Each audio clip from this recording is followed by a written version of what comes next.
What's up mga idol? Nasa tabing dagat tayo sa Pakawanan. Ay, anong tawag na rin?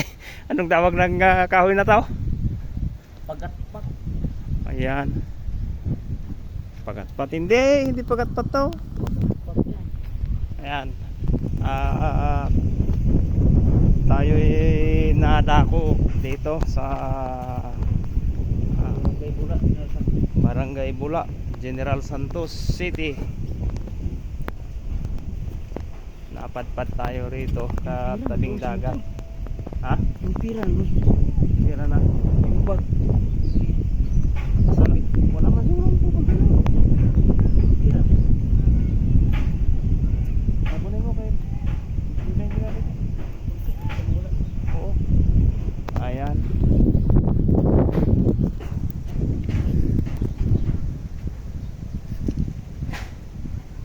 Mayroon daw kaming pasyalan dito na Eco Park.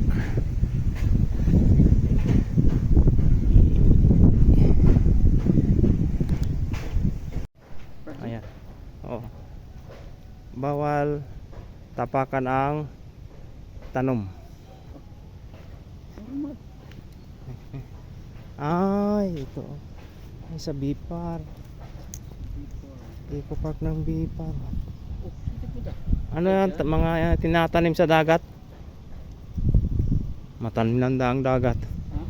Matamnan ba ang dagat? Sa tabing dagat yung parang ganito, oh, ito. Ito man. Gani. Bakal? Bakawan.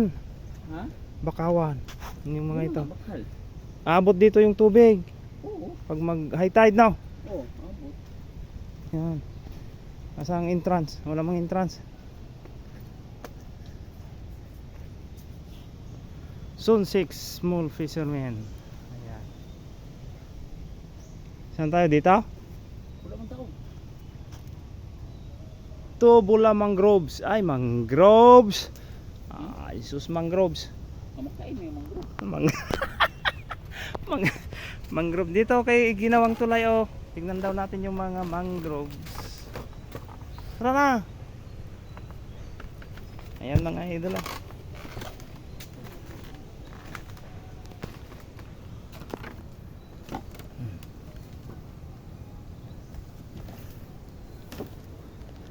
Ayan, oh, yung mga tinanim nila. Ayan. Yung tinatanim nila. Tinatamnan nila na mangroves. Ay, sus, kanina ko pa ito na iniisip na tanim. Hindi ko maisip. Nalubat. May ibon, oh. Ayan. Andito yung kwan. Andito yung entrance, oh. Oo. Welcome! Mangrove Rehabilitation Project. Oh, ha? Oh, ha? Tuloy! Yan.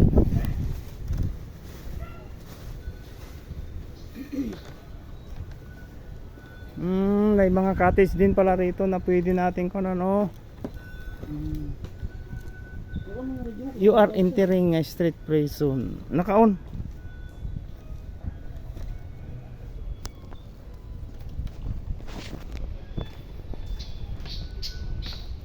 Naka-on yung radyo ko. Ay, malapit na matumba, oh. Oh. Hindi yan basta-basta na. Ha? Wah, tignan mo nga na ko na, oh. Hindi, pwede ito yan. Oh, kaway.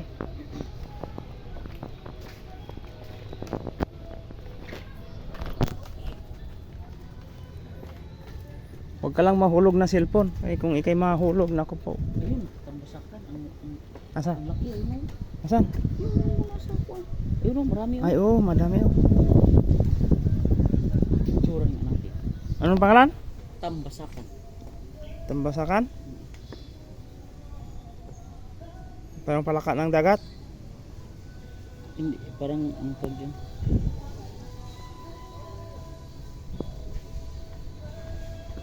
Yun, oh. Ay, hindi makita. Hindi makita. Ayun. Hindi makita. Ayun, ayun, oh. Ayun, ang laki. Ayun. Asan? Ayan o, ang laki niya no. Sa akin hindi makita. Oh. Mag-asawa. Mag-asawa siguro. Oo. Ayun o, dalawa makita mo no. Sa akin di. Isumo hanggang kwan lang. Mangrove habi no biodiversity. Yan.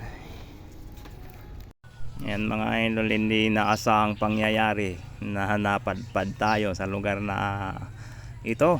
O, napakagandang lugar, mahangin, ay napakaganda nga mag-relax sa katawang lupa. Yan. Ito yung time na inanap namin yung tagapamahala dito sa may entrance, eh wala siya sa kanyang inuupuan. Kaya sabi namin mamaya na kami magbabayad paglabas. Sabi naman ng kasama ko, ayan, tawagin natin. Sabi ko naman ay tawagin mo kung may tao. Kaya tayo nagpatuloy kay wala mang tao. Ayan. Ito yung tulay na trinay nating inakyat. Yan, pero hindi tayo tumuloy sa dulo. Ika ngay nag-alanganin tayo, baka ito'y babagsak. Pagdating natin sa dulo ay babagsak. Ayan, kaya bumalik tayo.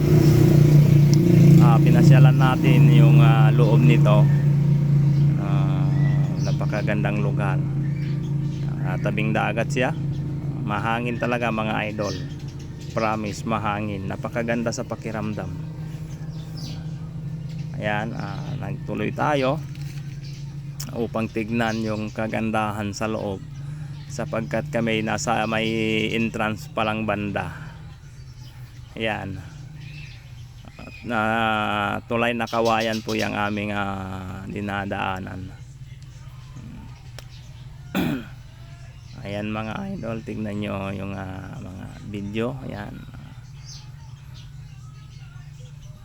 kaya yung mga nanonood dito sa kay Exodus sa video ito, kung gusto nyong mag-relax mga idol, napakaganda po rito sa lugar na rin.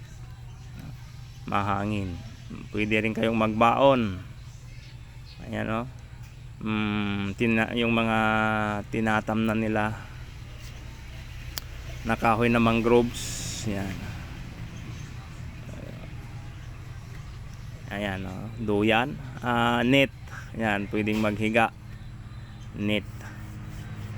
Mag-relax ka dyan maghapon, ayos lang. Hindi ko alam kung ilan ang entrance dyan sa maghapon. Ibinitin na nila yan na net na pwedeng himong higaan. Yan, relax. Low tide kasi yan, kaya walang tubig. Pero pag mag high tide daw, may tubig yan sa ilalim. Magandang lugar yan mga idol. Ayan, taon na low tide yung pagpunta natin, kaya sa ilalim ng tulay na ating dinadaanan ay walang tubig. Ayan. Yan yung entrance pala, 300. Ayan. 300 for rent. Hindi ko alam kung maghapon na baga yan o oras baga. Siguro maghapon na yan na mahiga ka dyan sa halagang 300.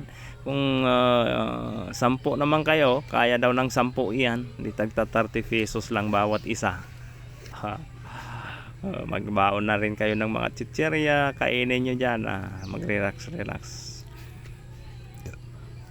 Yung mga iba nga rito, may mga tao na yan, na nag-relax na rin at nahiga na rin, sarap na ng tulog. Ayan sila mga estudyante, malamang ang mga aray.